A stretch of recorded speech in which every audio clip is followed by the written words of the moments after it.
کیا قرآن پڑھنے کے لیے وضو کرنا ضروری ہے؟ تو دیکھیے، قرآن پڑھنے کے لیے وضو شرط نہیں ہے، مستحب اور سنت ہے۔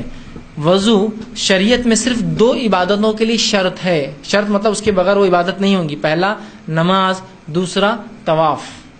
نماز اور طواف کے علاوہ تمام اعمال کے لیے وضو مستحب ہے، سنت ہے، اچھا ہے، بہتر ہے، افضل ہے، شرط نہیں۔ شرط سمجھتے نا؟ شرط اس عمل کو بولتے ہیں جس کے نکل جانے سے وہ عمل ضائع ہو جائے۔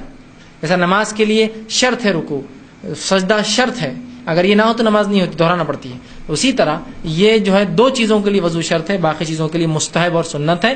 اور بہت سارے حوالے ملتے ہیں جس میں آپ صلی اللہ علیہ وسلم نے قرآن کو بغیر وضو کے سیدھے پڑھا، جیسے کہ آپ صلی اللہ علیہ وسلم ہر رات اٹھنے کے بعد ماں عائشہ فرماتی ہیں آنکھوں کو ملتے آسمان کی طرف دیکھ کر جو ہے سورہ جو ہے آل عمران کی آخری 10 آیتیں آپ تلاوت کرتے تھے۔ چونکہ آپ صلی اللہ علیہ وسلم پڑھے لکھے نہیں تو ظاہر سے مصحف کا ہاتھ میں لینا ممکن نہیں تھا آپ کے لیے، ٹھیک ہے۔ اسی طرح بہت سے صحابہ سے ملتا ہے کہ آپ مصحف بھی پڑھتے تھے۔